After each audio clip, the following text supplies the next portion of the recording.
of fairness, that we would go to our next speaker, Mr. Purdy, and I will not have to apologize by not introducing him. He was counsel for the House Select Committee on Assassinations.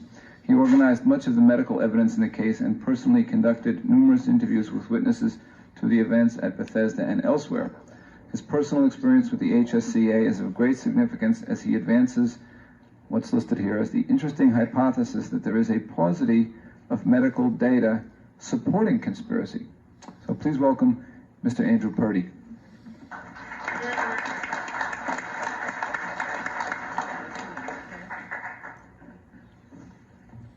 Kathleen said no hard feelings. What I've learned in the last 20 years, 18 years or so since we finished our work, makes me realize how much I've forgotten in those number of years about what we did back during the HSCA. As I see the slides that she's pointing out, I realize that maybe we need a different procedure in terms of when somebody's going to be given. I guess that's why Mike Wallace on 60 Minutes doesn't do it, where you don't tell somebody in advance what you're going to tell them about. But frankly, right at the moment, I don't even remember that reference to Robert McNamara. I mean, and she mentioned Overheiser's name. I don't even remember that name. I was talking with Mike back there. He doesn't remember it either. I would be happy in a formal written thing that you can make public that if there are specific questions about some of these things, I mean, the fact that I don't remember it is no excuse. And any references somebody may have to particular places in the record where the information is contained, I'd be more than happy to go through and prepare a written statement, signed or whatever, that would indicate my best answer to some of these, from my experience, seem relatively technical. At least they seem technical since I can't remember the answers off the top of my head. And that's not to say that they're not important, but to give any more of an answer on the specific points that she raises, I just don't know how I could do it accurately. But that's not to say that some of the more general points that she's raised I shouldn't respond to and try to anticipate a couple that Gary Aguilar is going to raise. There was some information about staff attorneys working as adversaries that she directed as a specific question from, I think, Dr. or Mr. Canning. I'd never seen that letter before and did not work directly with Dr. Canning, so I don't know specifically who he was talking about as being adversaries. I mean, I know that when I came to work at the committee and was later working under Bob Tannenbaum, I certainly not only felt there was a conspiracy, I certainly wanted to prove that there was a conspiracy. And I don't exactly remember when Bob left relative to different assignments of duties, but I certainly started my work as attorney in charge of the medical evidence with the complete expectation and certainly the hope that I'd be able to prove that there was a conspiracy in the assassination and that there was more than one shot that struck the president and that the single bullet theory is ridiculous. But much to my surprise, the experts that we retained and whose work I monitored did not come up with evidence to indicate, in my view, that there was a conspiracy, and I've seen nothing to change that view. Some specific things that Dr. Aguilar talks about, he points out some important things to me. I left the committee at the end of December 1978. The report was written in the months that followed that. He pointed out a reference that said that our report indicated that the Bethesda persons present at the autopsy contradicted the eyewitness accounts of the doctors at Parkland. He also sent me copies of excerpts from some of the witness interviews that Mark Flanagan and I and others conducted of the people who we were able to locate were present at or around the autopsy. And a quick reading of that testimony indicates that our report stating that everyone disagreed with the accounts from Parkland was not a correct statement. I certainly don't think that I had anything to do with the writing of that statement. I do know that I recommended that all those reports be made part of the public record and had every expectation they would be made part of the public record, and was surprised to find out years later that the interview reports with the people at Bethesda were part of the sealed record, which I guess were sealed for 50 years. So when Dr. Aguilar says to me that, well, doesn't it look pretty bad that the records which contradict that conclusory statement about the differences between the Bethesda and Parkland doctors look pretty bad and look like the committee was doing the same thing that people criticized the Warren Commission of, and I say yes. I mean, it does look bad. It was ridiculous. I can't understand why in the world they didn't print those interview statements in the public record, and I'm glad they came out. In fact, before the legislation passed to release those documents, I wrote a lengthy letter to Congressman Stokes and spoke to him on the telephone, urging him to support that legislation to open up all those documents, and I was pleased that he did, and the documents are now available. I think that's all I want to say for now, because I'll have the chance to respond to some of the more particular points later on and give others a chance to make their opening presentations. Thank you.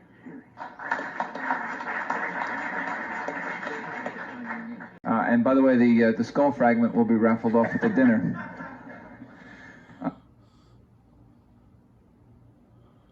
Thank all of our panelists, certainly, for the time and effort. This is not something you do in a couple of nights and say, I'm going to come down here to Washington and present this. This takes an immense amount of time. I would also like to thank, on behalf of all of us, the three gentlemen from the House Select Committee who perhaps came before a slightly hostile audience. I deeply respect them for their courage to come here and say, this is what we did, this is the process. Please, thank you.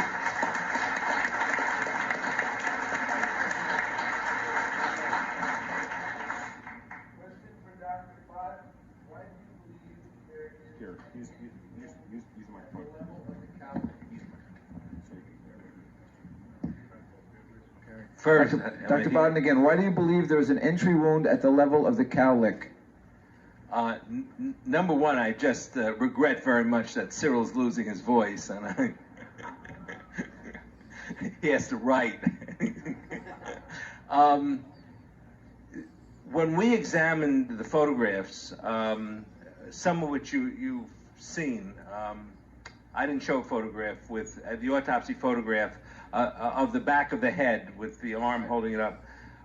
That particular photograph was very helpful in determining that the area in the cowlick was the abrasion collar of an entrance gunshot wound, and that the area in the external occipital protuberance that's been discussed, where there was some material present that Humes thought, that Humes had listed as being the entrance wound, wasn't an entrance wound. It had adherent brain. We compared this then to the x-rays, the lateral x-ray that was taken at the time of the autopsy, which we authenticated, incidentally. You had a session on authentication. Through the good offices of Andy Purdy, we went around to about 8 different physicians who had treated President Kennedy previously when he was a senator and a congressman, and we got something like 8 different files of skull x-rays. He was getting x-rays because of his Addison's disease and looking at the pituitary gland. And we were able to match up of I think the 13 x-rays taken, or 12 of them we were able to match with prior x-rays done years before, and we're able to identify that these were the true x-rays of President Kennedy.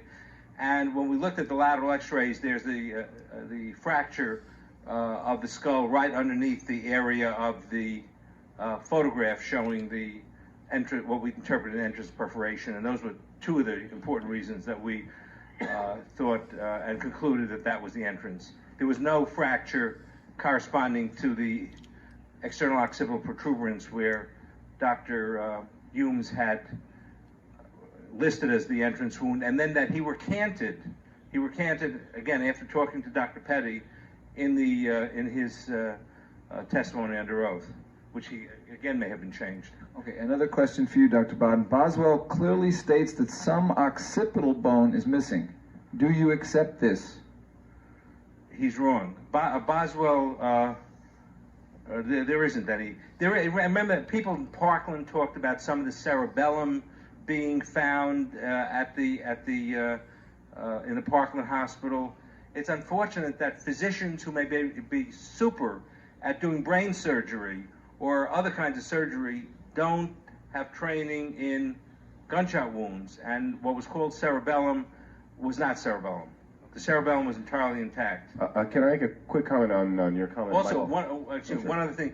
We did see the photographs of the brain. The brain, having been removed, was photographed and then lost. We have ideas with that. But the photographs... I think we'd like to hear your ideas. I think we'd like to hear your ideas on where it is. The photographs of it's in the casket with President Kennedy. It was put there, in my opinion, from certain information after when the final resting place, the final burial was made, when he was transferred. But the brain photographs show the trajectory through the top part of the cerebrum, which matches up with the bullet wound being in the cowlick area and shows the cerebellum to be perfectly intact, which would have been injured if Humes was correct. Okay. Can I make just a quick comment on that? I asked Dr. Boswell about that and about Hume's recantation, and he said that they all sat down together before they wrote the JAMA articles or went from the interviews, and they both agreed, and Humes agreed that that the wounds were low in the skull, and Boswell told me, he says, listen, that testimony that he gave down there was suspect. He said, what's in the autopsy report is right, and you should see the documents that are being released now. Boswell and Fink were leaned on in letters and calls. All right, now listen, Humes is coming forward to change his mind. Are you guys willing to do it? Neither Boswell nor Fink would change his mind. Both of them were leaned on in private letters to come forward and recant, and they didn't. And now in the Journal of the American Medical Association, Humes is back on the record saying the wound was low. Yeah, remember, Boswell and Humes had never done a gunshot wound autopsy before, had no training in it, and Pierre Fink had never done an autopsy in a gunshot wound either, although he had reviewed hundreds and hundreds of autopsies that were sent to him for review. But he didn't do the actual autopsies. Yeah, it's hard for me to believe that they still don't know where the occipital bone is. I mean, I think that's something you would fail a first-year medical student for not knowing. I'd like to get to as many of these questions as possible, but I think it's interesting to rhetorically ask, why did they have 3 people in a room that had never done a gunshot autopsy when it's the President of the United States? If it was you, you'd want that. I'd just like to say there are a number of these points I'd like the chance to respond to before we break up this meeting. Okay, third question for Dr. Baden, and then we have one for Mr. Purdy. Dr. Baden, in your experience as medical examiner in many autopsies or legal cases, can you cite examples when a military jacketed bullet shattered and left as many as 30 to 40 slivers or fragments in a skull?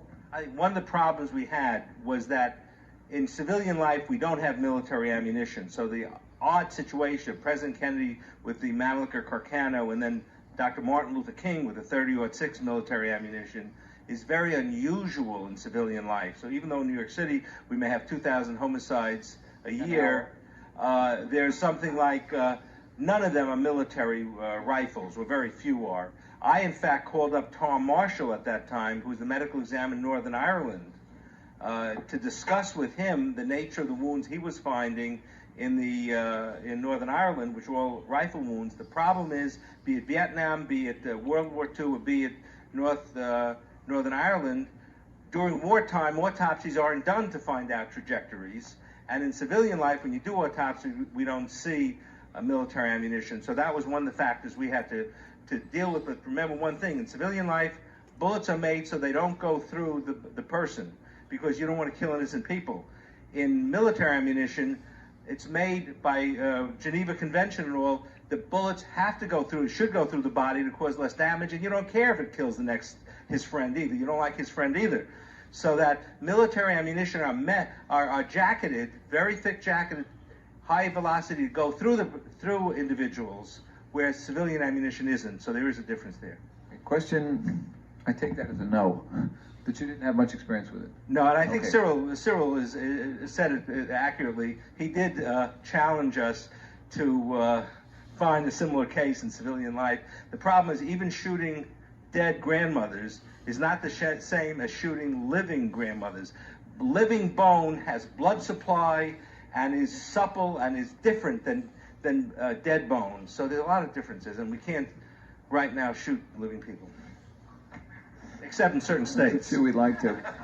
Question for Mr. Purdy. When you examined the windshield at the National Archives, was there any detectable blood stains on the windshield on the driver's side?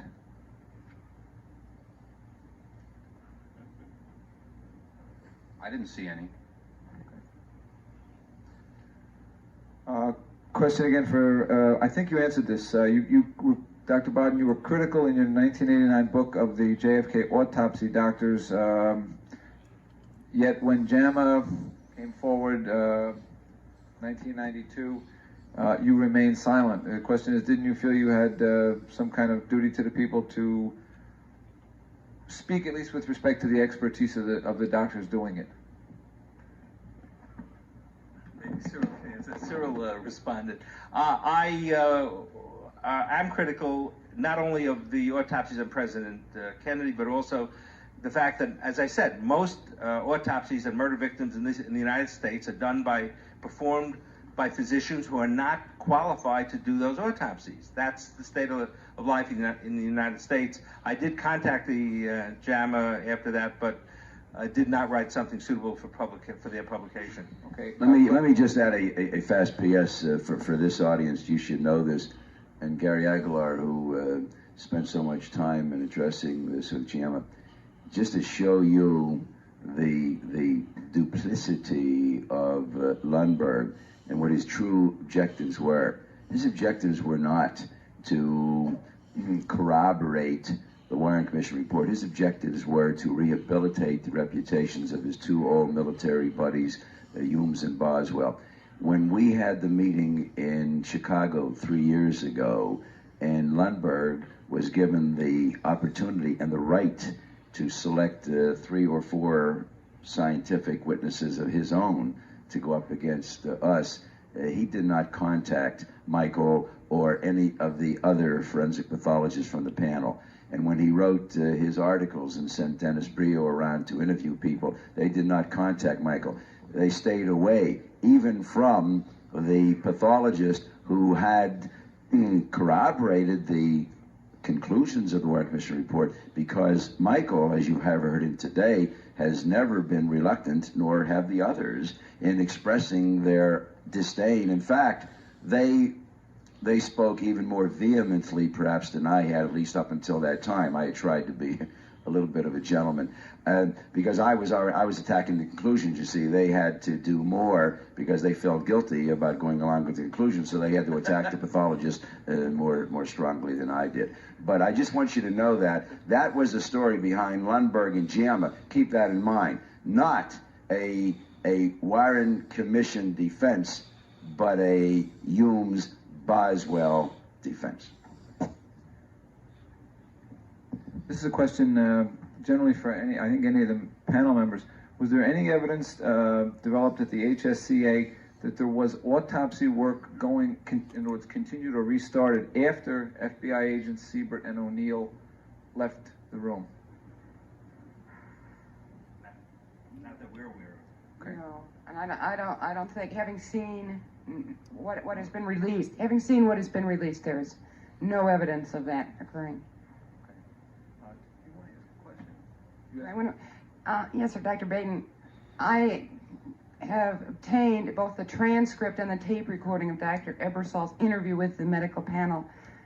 And so I don't know if you felt me jump when you said that they didn't know about the throat wound at the time of autopsy, because Dr.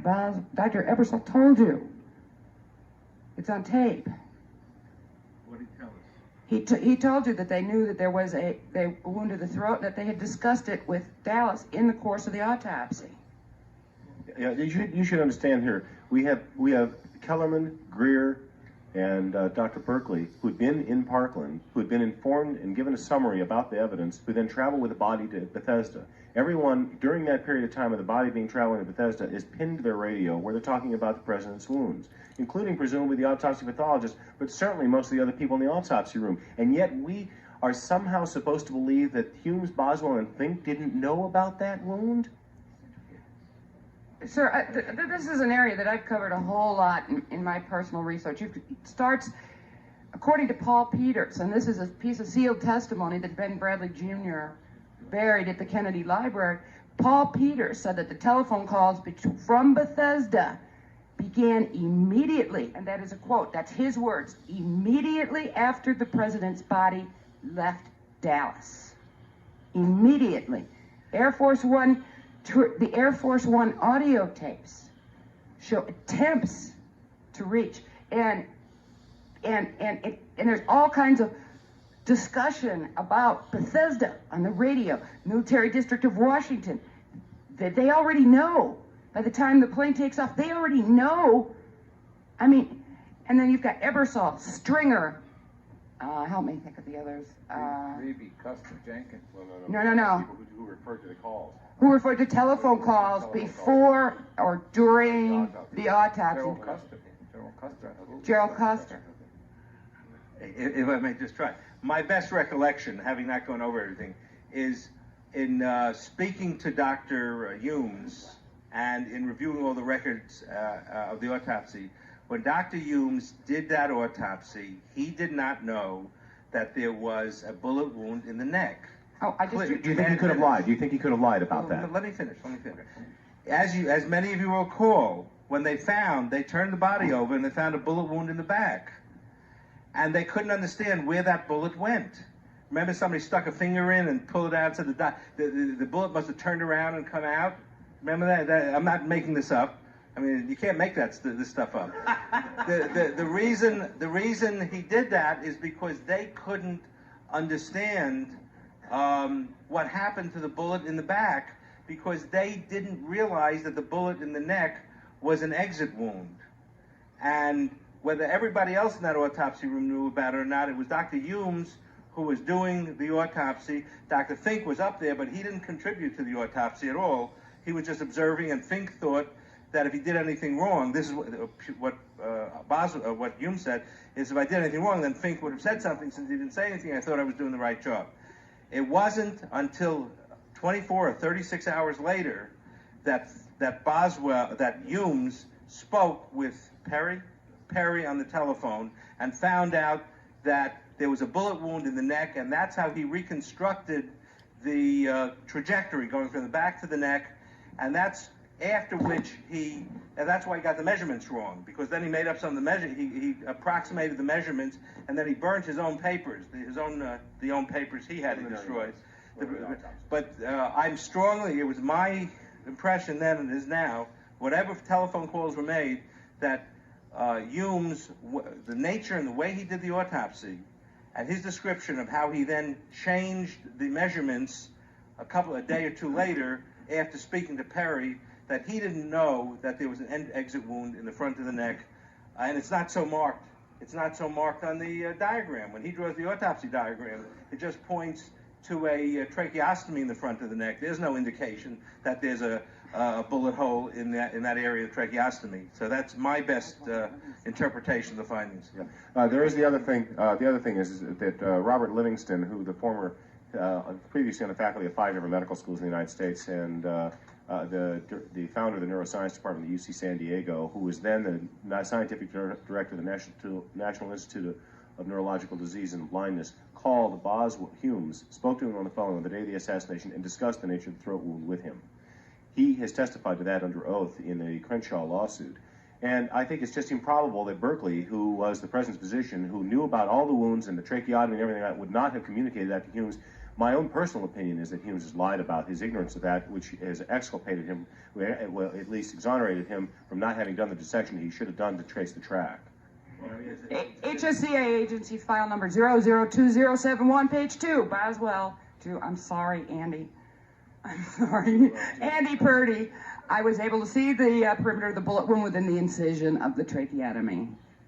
This is Boswell describing his ability to make out the wound. But he's describing it sometime later. I'm talking about the autopsy report and the way it proceeded. And one of the things that was of concern to us when we discussed the autopsy itself is if, in fact, Humes knew that the bullet in the back had exited through a hole in the neck, that there was a hole in the neck, he might not have done an autopsy. The reason they did the autopsy was to try to figure out what happened to the bullet that they couldn't find on X-ray, and because they didn't have an exit wound for the bullet in the back. Well, I mean, I'm confused on this. I'm well aware of what you and Kathy have been saying, and I got to tell you, I'm betwixt and between. Let me ask you guys something. Isn't there a quote attributed to Pierre Fink, who says, and I knew Pierre, I could close my eyes and saying with his pursed lips and his sweat, saying there is no exit wound for this hole? Didn't Pierre Fink say that? He's referring. So how do you? That's on the back. That's the back wound. They're probing the back wound. Yeah. First of all, you have to understand. That's what I'm talking about. You have to understand, Michael. You're wrong about the question of they're doing the autopsy. They were looking for bullet evidence, but they didn't even know about the back wound theoretically until the latter stages of the autopsy, according to their own notes. No. That's not quite right. What happened is Fink found it. Fink did not arrive until 8:30. He was called. Fink didn't do anything in that autopsy. Fink found it. No, Fink did find it. He came at 8:30 after being called at 8. After being called, before any incisions were made, they proceeded into the autopsy. They removed the brain, the heart, and the lungs. And at 8:30, Fink arrived, and this was the stage of the autopsy. He stopped everything at that point. This is according to his own notes. This is the Blumberg Memoranda, February of 1965. He stopped everything. It was at that point that he ordered additional x-rays, and then according to agents Siebert and O'Neill, he turned the body over, and Siebert pointed the wound to the back out to him. I just don't want silence to mean that I agree with you. That isn't at all what I recall, and you may be right, but that's not my opinion. Listen, obviously, a number of people on this panel don't think being polite and being courteous and waiting your turn is appropriate. I've indicated I would like to respond to a couple of these points, and I guess I better do the same thing that they're doing. Now, when you look at the photograph that Dr. Aguilar showed of McClellan showing a wound back here, and you looked at the drawing of Paul O'Connor showing a gaping wound back here, think back to this morning's session where they showed the autopsy photograph of the back of the head. And your speaker at that point said there was a large hole of exit. A large piece of bone was blown out, presumably leaving the scalp intact. Now, I asked Mike Baden about that, and maybe he wants to comment about whether that's possible. Apparently, they were saying that higher wound that Mike says was a wound of entrance was actually a wound of exit. Of course, Dr. Hume said that under what the panel said was a higher wound was no defect. Not only was there not an entrance hole, there was no large gaping hole in the skull. So are we going to believe You're misrepresenting his testimony. I wrote the quote down. He said under the higher wound there was no defect bullet wound. I just wrote it down from your presentation. Well, you have volume 7. Well, I'll read it to you. Go ahead.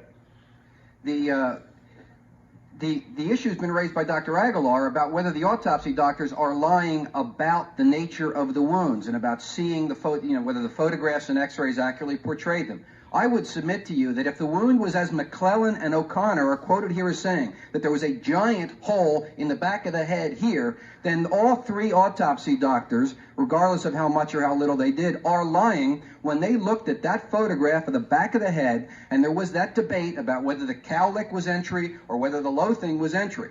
And I think we should put aside the question of, well, there might be mistakes.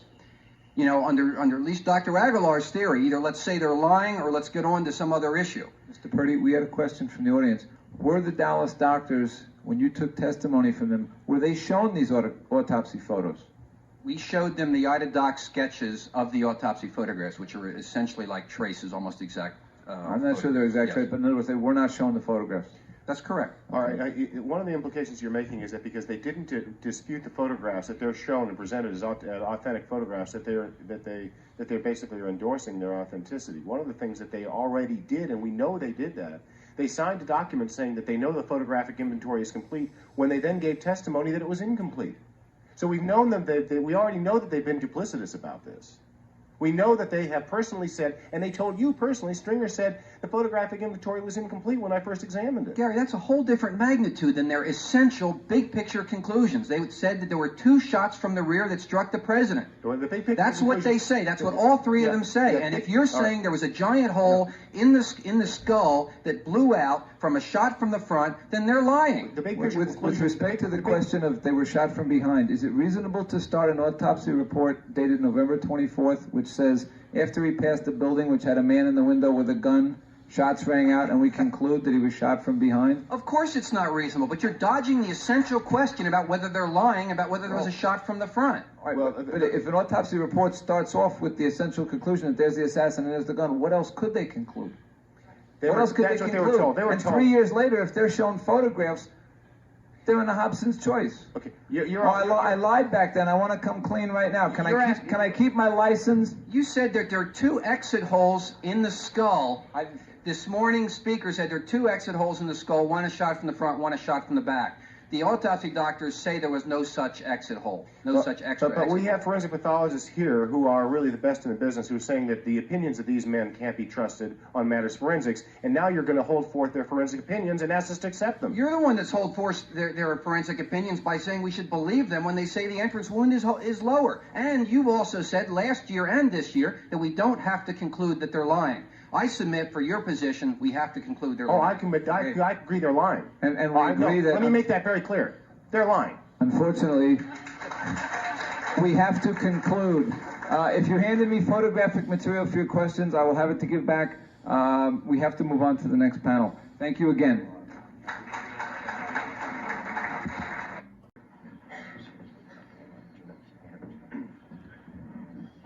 In the interest of time, we'll forego the introductions. I think I've spoken up here enough that you know that I'm Gary Aguilar. I'd like to start with the slide before my first slide. In fact, and I'll see if I can get these things to work. Let's focus that. My comments here today are meant in the spirit of good fellowship and in camaraderie here. I am going to be speaking on a panel with other physicians and with an attorney and, of course, with Kathy Cunningham on the medical evidence here. And I think that the medical evidence is something which is important and quite interesting to me. I do not assume as an operating principle myself that I'm dealing with people in bad faith. I assume, in fact, that I'm dealing with people in good faith. And yet, because Mr. Purdy did allude to some troubling things that I found in the evidence, I thought that I will expand upon that. And there are a couple of other matters which I thought bear directly on the question of conspiracy in his death and on the medical findings, which I think are interesting and relevant to me. We'll try going forward with that. And that, how does...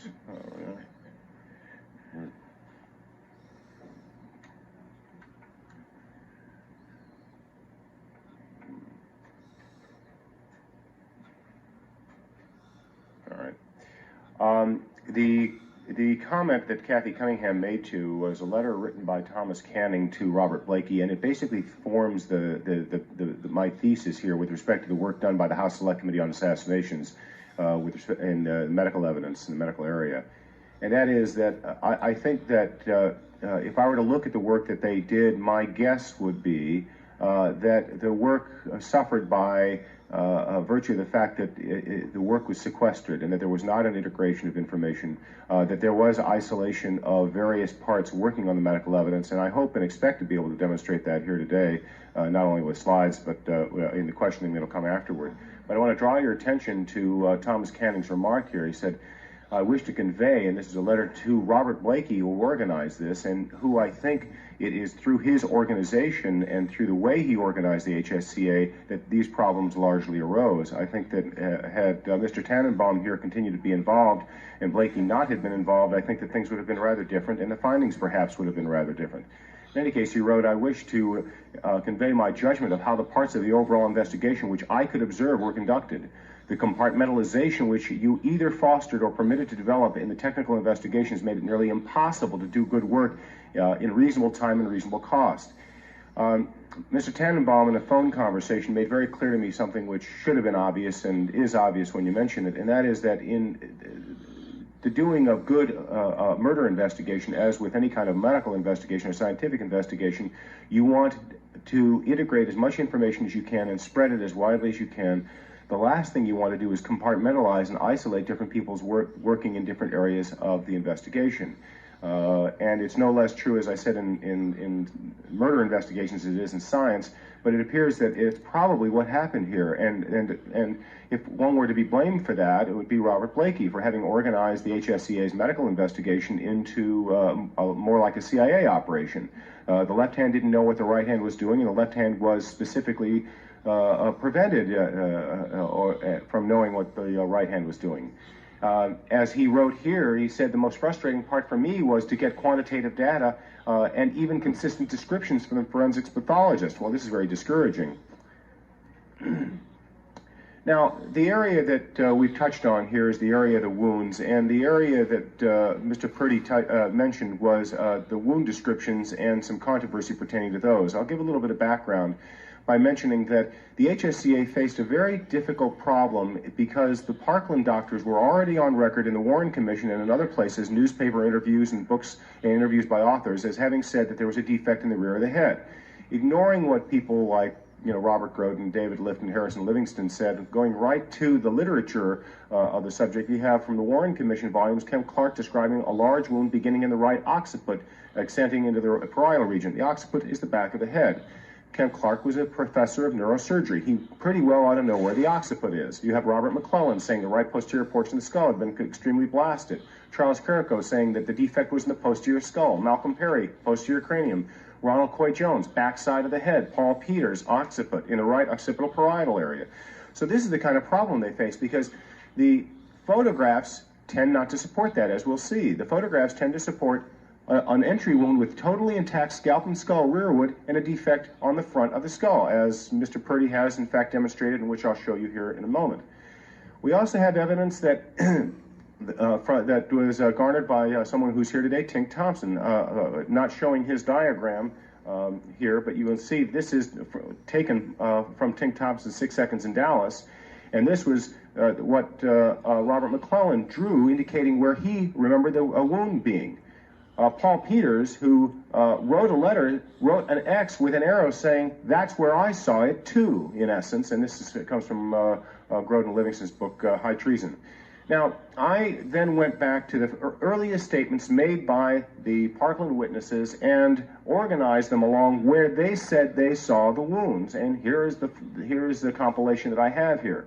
You'll notice here that Adolf Giesecke, or Giesecke as he pronounced it when I spoke to him on the phone, I have X's all the way across because his Warren Commission testimony said that it went from the back to the front on the left side. Well, he was right about right and left. He was wrong about right and left orientation, but he said it went from the back of the skull to the front of the skull, so I put all that down.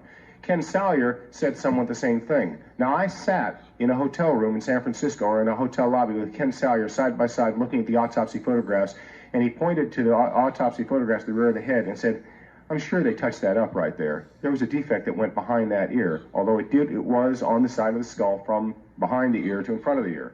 And the other person was William Midget, who described the skull defect from the temporal side back behind the ear as well. In any case, you'll see that everyone there described also a defect in the rear of the skull, and most of the people described it exclusively there, the vast majority of them.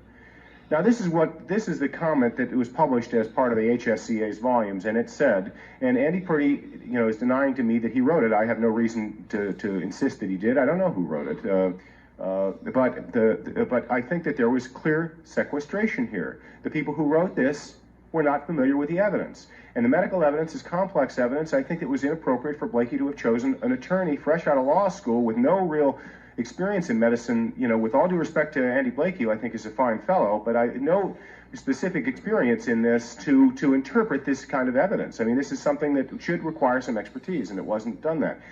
In any case, critics of the Warren Commission's medical evidence findings have found on the observations recorded by the Parkland Hospital doctors. They believe it's unlikely the trained medical personnel could be so consistently in error regarding the nature of the wound. And to dismiss this huge problem they had with the Parkland witnesses, they wrote, in disagreement with the observations of the Parkland doctors or the 26 people present at the autopsy. All of those interviewed attending the autopsy corroborated the general location of the wounds as depicted in the photographs. None had differing accounts. And Andy Purdy to Sylvia Chase on KRON TV demonstrated exactly where that wound was. That's Andy Purdy, and he's an amazing guy. I mean, he looks today no different than he does there. I mean, he does not age. But you can see, there's Andy Purdy indicating on the photographs, which we'll be seeing in a minute, where he was, where the wound was. And this is what he is saying at this point in the Sylvia Chase interview. The wound was basically in this kind of an area, which is above the forehead, and that's where it was. Now, he was going on pretty good experimental evidence in saying that. You can see this is a diagram taken from Latimer's work. Now, I have problems with Latimer's work for the reason that I have spoken to other people who've done research in this area, and one thing that needs to be commented upon about Latimer's work is that he shot skulls from behind, trying to replicate the situation of the shooting, and he reported that every skull he shot came backward toward the rifle. Now, Apparently, Alvarez did the study. Not every melon went backward toward the rifle. Some did, some didn't. Doug DeSalles did the study and did quite an extensive study, and most did not go back toward the rifle. And in fact, I would be willing to bet, I always make these bets and no one ever takes me up on them, I'll bet $10,000 that you can't recreate 10 shootings using Mannlicher Carcano shells on skulls where they all come back to the shooter. I'll just bet you can't do it. And when somebody tells me that you got 10 out of 10 in a study that has as many variables as shooting skulls in the manner in which they were supposed to have done it, I think that they're fudging their results. I mean, I see that sort of stuff when I was a TA in college. In any case, that's the reason I'm not very mistrustful. But you can see that the defect is where it quotes where it's supposed to be. It's up here in front of the skull, more or less, you know, near the front of the skull. The problem that we face here is that you go back to the autopsy report, and the original autopsy report says there's a large irregular defect on the scalp and skull of the right involving chiefly the parietal bone, but extending somewhat into the temporal and occipital regions. Now, if you were to take one area, I've cut out this little oval here. If you were to make one defect in the skull that basically this 13 centimeter defect, because they indicate it's 13 centimeters, and it had to be largely parietal but extending somewhat into the occipital and temporal regions. Am I inaccurate in thinking that it would be like that? I mean, is that what the autopsy report is saying? I mean, it seems that those are the words that I'm familiar with as a physician that they're saying. In any case, that's a problem. Okay, so at least the autopsy pathologists are not corroborating Andy Purdy's placement here in Nora Latimer's work about the defect being in the rear of the skull, if that's where you shoot him. But then you have something, and I would like to indicate my thanks to Stuart Galliner for this lovely image. And here they indicate that the in-shoot was here in the Warren Commission, Commission Exhibit 388. And as we saw earlier today, they labeled a skull, and all of them labeled the entry point in this region right here. Here's the external occipital protuberance with that little dot on it right there, and over to the right, and perhaps just below is one of the dots, another one is there, and a third one is there. Here's where the HSCA determined the entrance wound was. Now, you know, we're talking about 3 professor pathologists. These guys taught residents. It's amazing. I mean, you'd have failed a first-year resident for making a mistake like that on a location of a back wound, and these kinds of dimensions are significant in a skull. I mean, if you had a skull, which, gosh, I just happen to have, what a coincidence. You can see where I put these dots. I put the dots there. Now, you're talking about, you know, about the real wound being up here, but you got 3 dumb docs that, gosh, they made a mistake and put it down at the bottom of the skull. Now, that's a big mistake to make. It's in a different bone. It's really in a different part of the skull. I have just a lot of difficulties understanding that they would have made such a mistake. The only document we have that traces right back to the night of the autopsy is the autopsy face sheet prepared by Boswell, which I depict here.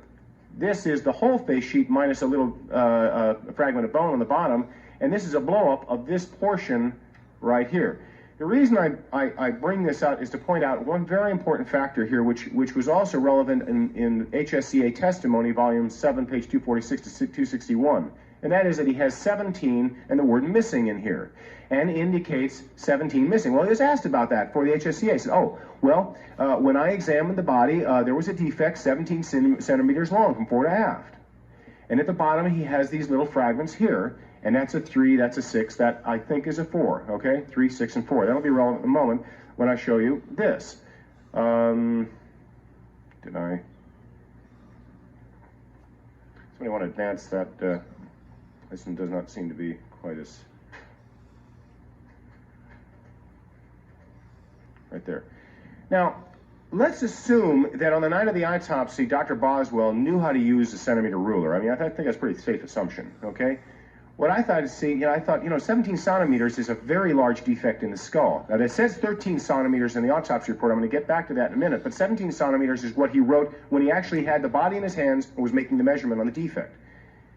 Let's assume that the defect came out all the way in the front of the skull. Let's say that the defect was all the way at the front of the head, 4 centimeters above the supraorbital ridge, right there. That's as far forward as it went. Well, I put a ruler on this skull, and I have the ruler here, actually a different one, but it still measures the same, 17 centimeters. You measure back from the most anterior place the defect could have been, otherwise you'd have seen it blowing out of his forehead. And we're talking about right at the hairline here. You measure back 17 centimeters, and you're spot on the external occipital protuberance. If you measure 6 centimeters below the external occipital protuberance, you're at the lowest point of the skull, the foramen magnum. Now, I don't know whether he meant 6 centimeters was, above the foramen magnum, but by that, if in fact he was, he certainly biangulated that location of the wound to the external occipital protuberance, and 17 centimeters gets its spot right on the money. If, by contrast, you take your centimeter ruler, put it at the high location, and measure forward, 17 centimeters is out here in midair. So I'm willing to admit that this is a puzzle. I don't have a good answer for this. Here we have the diagram, and here we have, this was prepared for the Warren Commission on the left. Now, in his HSCA testimony, Boswell said something that was very important that I called him and asked him about, and in those days he was speaking to me. I asked him, I said, on the face sheet you prepared, there was a 17 centimeter defect, and as he had testified for the HSCA, I said, was that defect meant to represent the size of the wound before placing the fragment of bone that arrived late into the autopsy into the occipital wound, and the 13 centimeters meant to reflect the size of the wound after the fragment was in place? He said, right. Was there one large defect in the head from fore to aft, or were there two? Just one defect. This is Boswell. This is tape recording. Anyone who wants a copy of the tape recorder, I'd be happy to give it to Dr. Wecht or whoever would like to have it, even Mr. Purdy. Then I asked him again. I said, does the Rydberg diagram 388 show the bone fragment back in place in the rear of the skull? Yeah, the wound of entrance was at the base of that defect, and the shelving was on the inner surface of the bone, and it was half on the intact portion of the skull and half on the fragment that we received from Dallas. So he's saying that that diagram there isn't the way the skull really looked when they saw the body. The skull really looked like that, or some variation of that. I just took Stuart Gallinar's image and colored it in to show a much larger defect than that.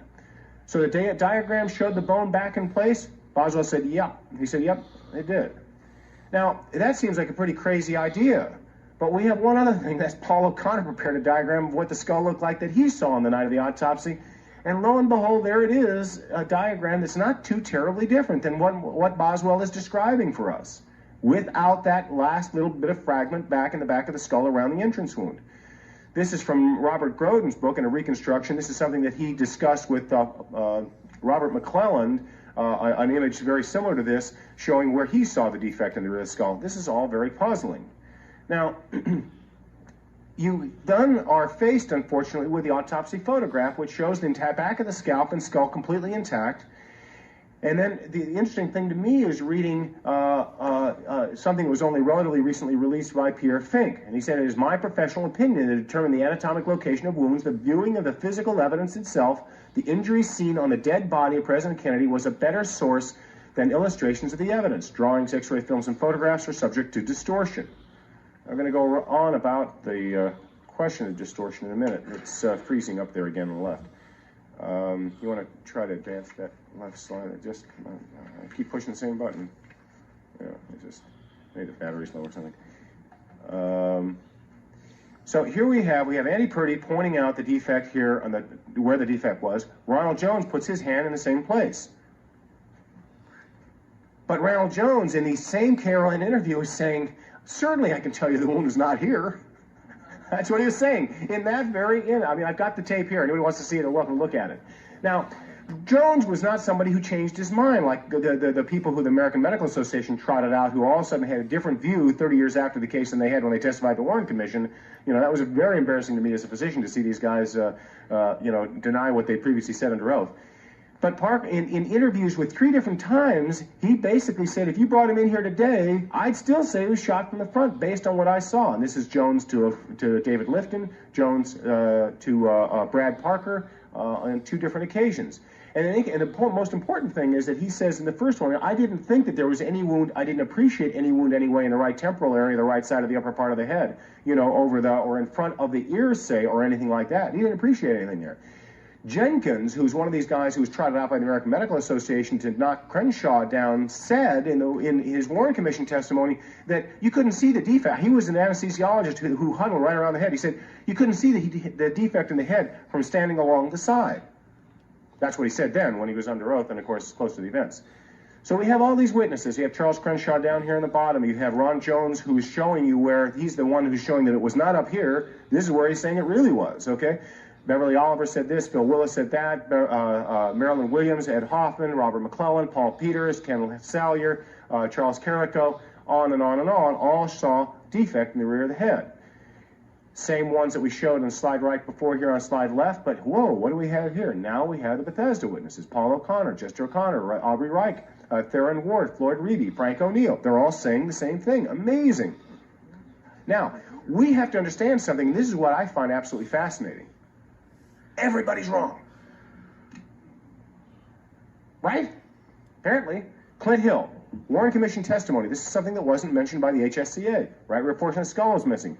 Roy Kellerman saying that to the left of the right ear, sir, and a little high, yes, that portion of the skull was missing when I saw him. Will Greer, toward the rear. And what was the condition of the skull at that point, Mr. Greer? The skull was completely gone toward the rear. Phil Wheel, these are new releases. These are old stuff, the Warren Commission volumes. This is new stuff that was just recently released.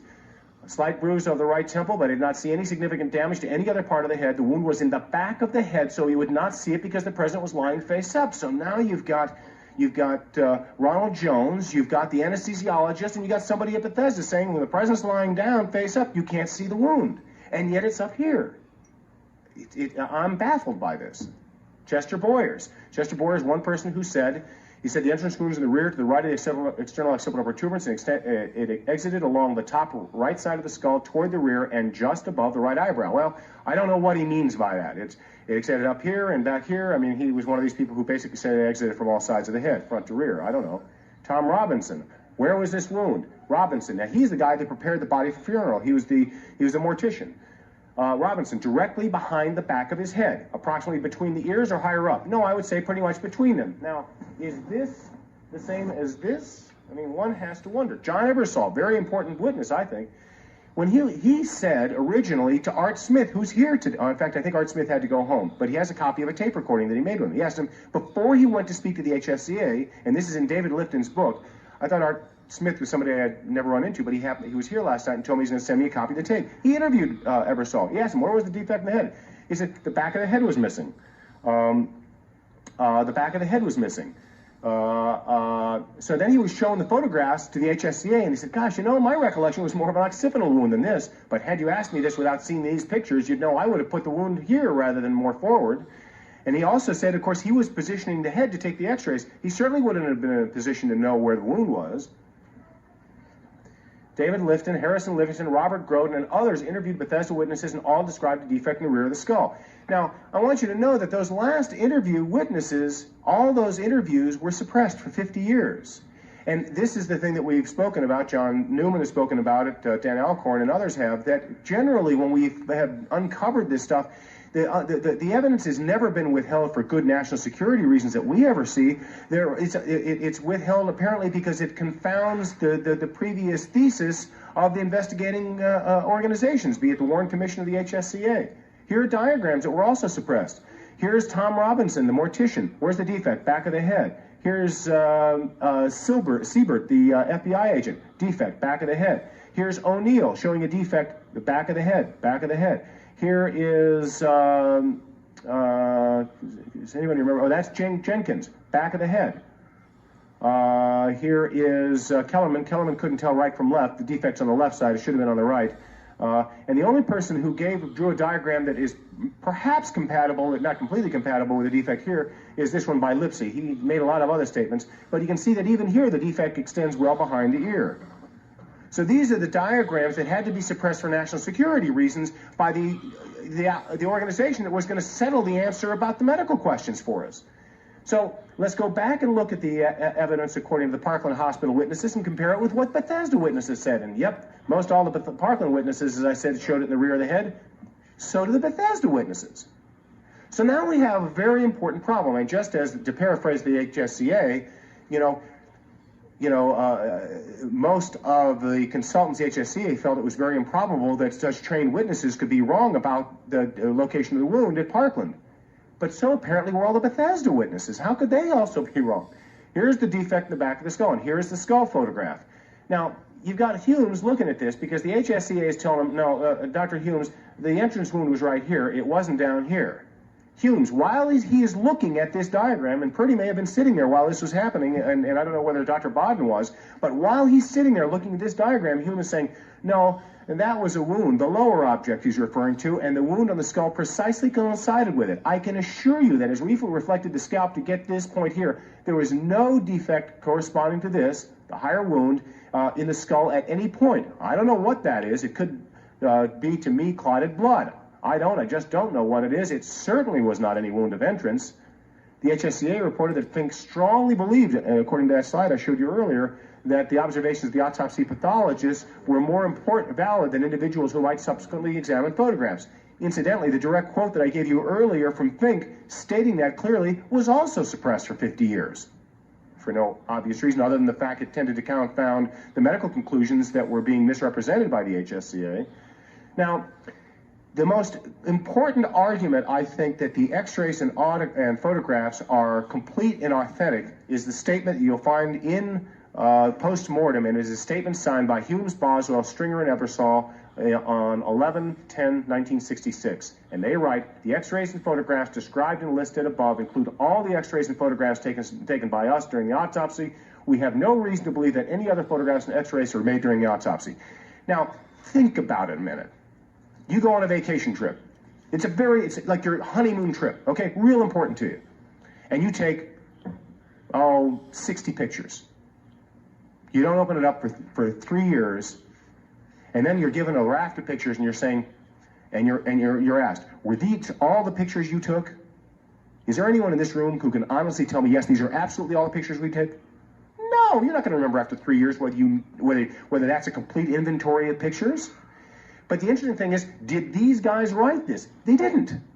The Justice Department wrote this thing and had them sign it. And in fact, they're on record as having said that the autopsy photographic record's incomplete. They're on a record all over the place, and I'll get to that. But you can see here, on the afternoon of November 10th, 1966, I took the original and 1 carbon of this document, Report on Inspection of Naval Medical Staff at the National Archives, and I took it to the Naval Medical Center, Bethesda, where it was read and signed by Humes, Boswell, Ebersol, and Stringer. Certain incorrections were made. They prepared this at Justice, said, okay, boys, sign this, and they're good patriots.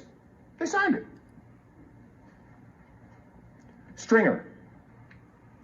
He remembers taking at least 2 exposures to the body cavity. There's no exposure to the body cavity. Humes specifically recalled photographs taken of the president's chest. Those don't exist. I've been to the National Archives and seen the originals myself. They're not there. Boswell thought they photographed the thoracic cavity and lung. Carni, he recalls them putting a probe and taking pictures. The body was laying on its side. Now, these are all doctors. I guess all doctors with faulty memories, except that they can remember 3 years ago that the photographs that they took is complete, and photographs they haven't seen in 3 years. Floyd Reeve, I thought we took about 6 pictures. I think it was 3 film packs of internal portions of the body.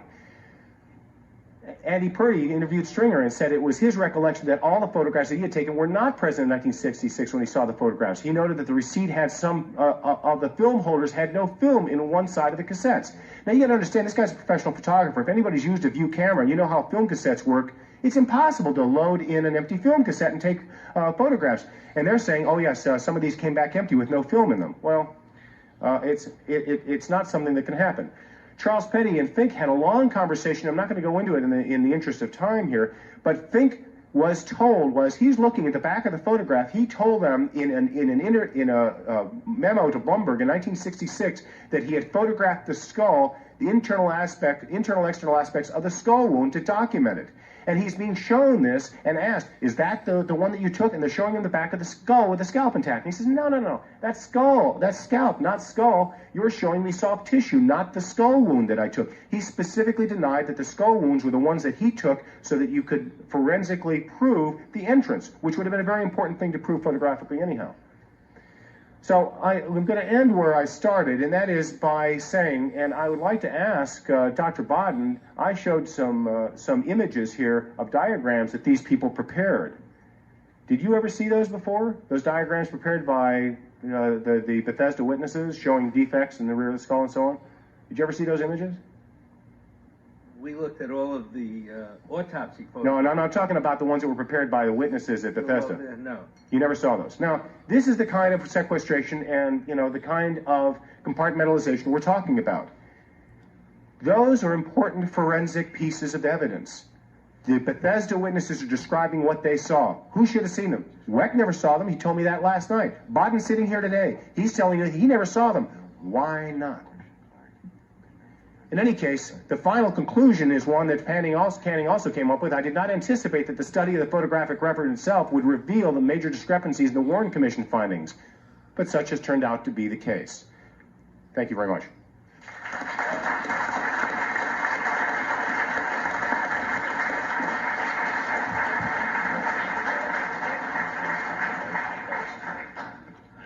Does anyone have an oxygen tank for Gary? Wow, I have to tell you, I've been to a lot of these conferences, and I don't think I've ever seen anybody say as much substantive discussion in as little time and keep to it and go right on. So, Gary, thank you again. That was outstanding. Proving why he didn't need an introduction. I was going to read the thing from the blurb and saying, besides that, he's a nice guy, and I love his car because I got to talk to it a lot this summer.